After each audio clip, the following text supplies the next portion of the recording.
전직 대통령 2명이 그것도 한 목소리로 경고를 했다?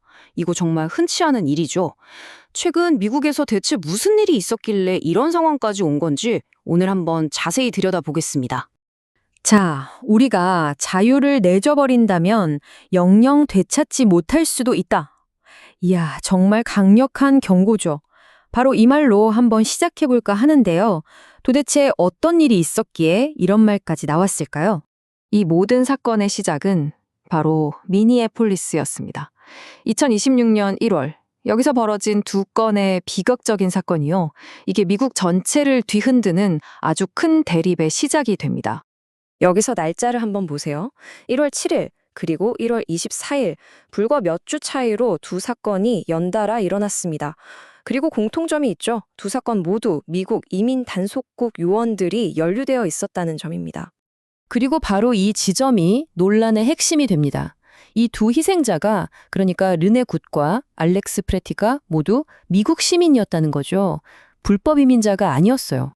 자, 그럼 도대체 현장에선 무슨 일이 있었던 걸까요? 여기서부터 정부의 설명과 그걸 지켜본 목격자들의 이야기가 완전히 달라지기 시작합니다.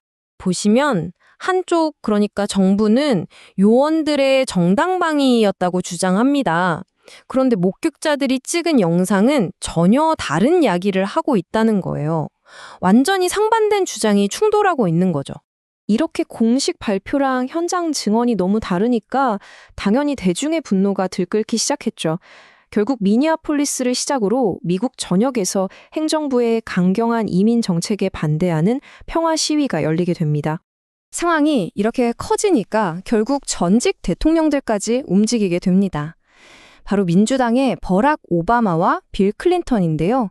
이 두 사람이 공개적으로 이 사건을 비판하고 나선 겁니다. 오바마 전 대통령은 이걸 그냥 하나의 비극적인 사건으로 보지 않았어요. 우리의 핵심 가치가 공격받고 있다는 경종이다. 이렇게 표현했는데요. 이건 미국 전체를 향한 경고라는 의미였죠.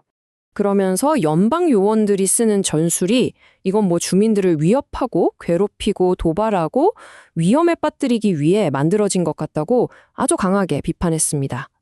그러니까 이민세관 단속국 IC의 행동에 대한 미국인들의 분노가 당연하다. 이렇게 힘을 실어준 거죠. 빌 클린턴 전 대통령도 마찬가지였습니다. 이분은 지금 이 순간이 미국 민주주의의 분기점이다. 이렇게까지 이야기했어요. 역사에 아주 중요한 갈림길에 서 있다는 거죠. 클린턴은 행정부가 용납할 수 없는 행동을 하고 있다고 비판했는데요. 시민들한테 당신들 눈으로 본 걸 믿지 말라고 말하는 거나 다름없다고 했어요. 한마디로 대중에게 거짓말을 하고 있다는 거죠. 자, 그러니까 두 전직 대통령 모두 이 사건을 단순히 총격 사건 하나로만 보지 않은 거예요. 이걸 훨씬 더 큰 문제, 바로 미국 민주주의 전체의 위기라는 틀에서 바라본 겁니다. 250, 이 숫자가 뭘 의미할까요? 바로 미국의 역사입니다. 클린턴은 250년 동안 미국이 지켜온 이 자유를 지금 한번 잃어버리면 어쩌면 다시는 되찾지 못할 수도 있다고 아주 심각하게 경고한 겁니다. 오바마가 말한 핵심 가치라는 것도 같은 맥락입니다. 이건 그냥 정책 같은 게 아니고요. 정의, 책임감, 이런 것처럼 미국이라는 나라를 떠받치는 가장 근본적인 믿음, 그 자체가 흔들리고 있다는 이야기죠. 자, 그럼 이 심각한 위기 상황에서 두 전직 대통령이 내놓은 해법은 무엇일까요? 신기하게도 두 사람의 메시지는 똑같은 결론으로 향했습니다. 바로 시민들의 행동이 필요하다는 거였죠. 구체적으로는 이런 것들이었습니다. 불의를 보면 목소리를 내고 평화적인 시위는 지지하고 기본적인 자유를 지키기 위해 싸우고 또 정부가 잘못하면 책임을 물으라는 거죠. 아주 명확한 행동 지침을 제시한 셈입니다. 결국 그들이 하고 싶었던 말의 핵심은 이겁니다. 변화는 그냥 위에서 주어지는 게 아니다.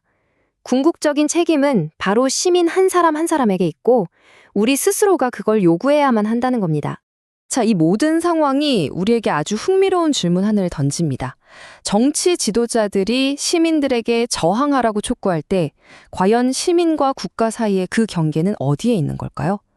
이 사건이 앞으로 어떻게 전개될지 지켜보면서 한 번쯤 생각해 볼 문제인 것 같습니다.